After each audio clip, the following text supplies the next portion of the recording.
me say something to you. Let me say this to you. Number one, you're assuming the Browns know what they're doing with a quarterback competition. That is a violation of this court. There is absolutely no proof they've had any clue as to what the hell they're doing with quarterbacks. Okay. The media war over Shedeur Sanders has officially exploded. NFL executives are in panic mode, insiders are clashing on air, and the future of the Cleveland Browns quarterback room has turned into one of the most controversial stories in football. But here's the twist. While all this chaos unfolds, Shadur himself is doing the exact opposite. He's winning over fans, connecting with communities, and showing the exact qualities that have brands like Nike throwing record-breaking deals his way. So how did we get here, and what does this all mean for Shedur's future? Let's break it down. Shedeur Sanders came into the NFL as the most polarizing rookie quarterback in years. Drafted in the 5th round, but already moving more jerseys than some franchise players, his name has been on every executive's lips. $250 million in rookie jersey sales for Shedeur Sanders, which means he's going to commission $14 million. He only made $4.6 million from his rookie contract. So he's already made more than most second, third, whatever round. And while the front office debates his future, something very different is happening out in Cleveland. Recently, Shadur shocked a young fan by calling her directly on her birthday. The moment went viral. I'm looking at you because you cracking. I like it. Got somebody call and want to tell you happy birthday. So, It's Beyonce. It's Beyonce. that's Shedeur want to tell you happy birthday. Hey, thank you so much. Perfect time. I don't have my watch on. Perfect time. Perfect time. Thank you guys so much. Let's go. Let's go. No way. Perfect time. What he said. Yes, sir. Go. Thank you. You can hear the excitement in her voice. Somebody wants to tell you happy birthday. It's Beyonce? Nah, it's Shedeur Sanders. Pure disbelief, pure joy. That's the kind of impact Shadur is having right now. Think about this. A rookie quarterback, supposedly buried in the depth chart, supposedly not ready to lead a franchise, is still out here making headlines by simply calling a fan. It's the kind of moment that feels small, but when you zoom out, it's proof of something much bigger. Because while the NFL front office and media critics paint Shadur as a problem, fans see him as a hero. And that disconnect is fueling one of the biggest storylines in football right now. And that brings us to the war that just broke out inside the Cleveland media. Browns insider Tony Rizzo took Shedur's biggest hater, Tony Grossi, to court, literally mocking him live on air. The charge? Quarterback negligence and favoritism against Shedeur Sanders. The exchange was wild. We are here today to try Mr. Grossi, the general of the 100 Years' War. He is being tried for quarterback negligence and favoritism against my guy, Shedeur Sanders. This is a ridiculous complaint lodged against me.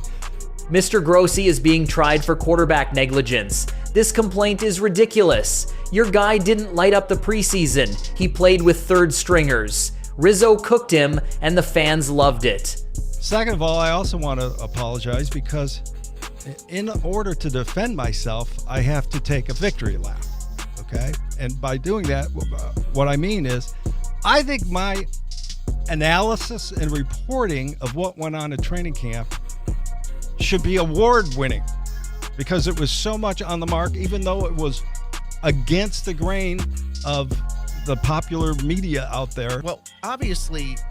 Let me do this, Aaron. Let me take over right now. Let me say something to you. Let me say this to you. Number one, you're assuming the Browns know what they're doing with a quarterback competition. That is a violation of this court. There is absolutely no proof they've had any clue as to what the hell they're doing with quarterbacks. Okay. But this wasn't just comedy. This was symbolic of what's happening everywhere. On one side, you have the critics, the insiders who keep downplaying Shadur, who cling to excuses about his height, his draft position, his preseason reps. And on the other side, you've got people like Rizzo, Garrett Bush, and countless fans who are calling out the bias and demanding Shadur gets his shot. The only thing I'll give him credit for is bringing Flacco back, and Andrew didn't want it. That was because of Kevin. Number two, the diff is so exaggerated. They both had one bad game. Your guy did not light up the preseason. My guy did against Carolina. He had a bad game playing with third stringers, and you're taking that and holding it against him. Put Gabriel out there. He would have got eaten alive in that game. And that whole height thing is going to come back to bite you in the ass, and I'm going to take one of the biggest victory laps you've ever seen in your life. Your Honor, I secede my ability to prosecute you.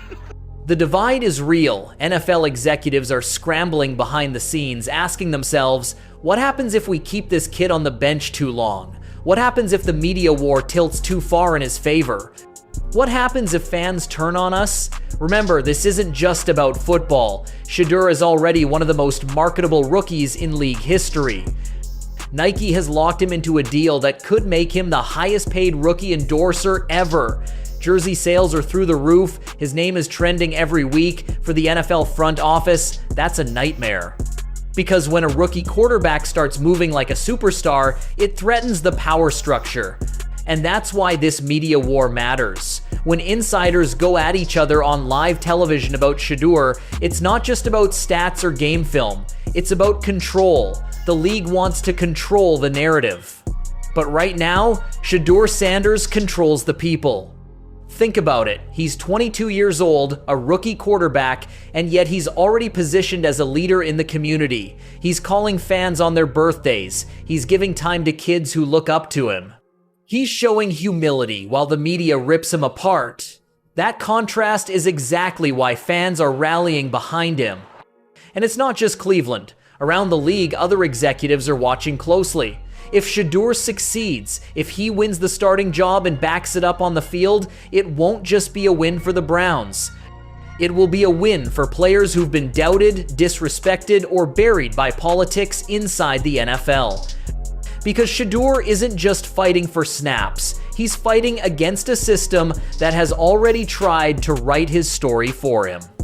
And that's why the Rizzo versus Grossi courtroom exchange felt so big. It wasn't just one insider clowning another, it was the fan perspective on trial versus the media narrative. But here's what makes this story even bigger. This isn't just about a quarterback in Cleveland, or even about the NFL trying to control one rookie's narrative. This is about the collision between tradition and change. The league has always had a playbook for how rookies are supposed to act, how they're supposed to wait their turn, pay their dues, and stay quiet until the system decides they're ready. Shedeur Sanders is tearing that playbook to shreds. Because the truth is, he doesn't need the league to validate him. He already has validation from the one group that really matters, the fans. You can't fake that kind of support. You can't buy it.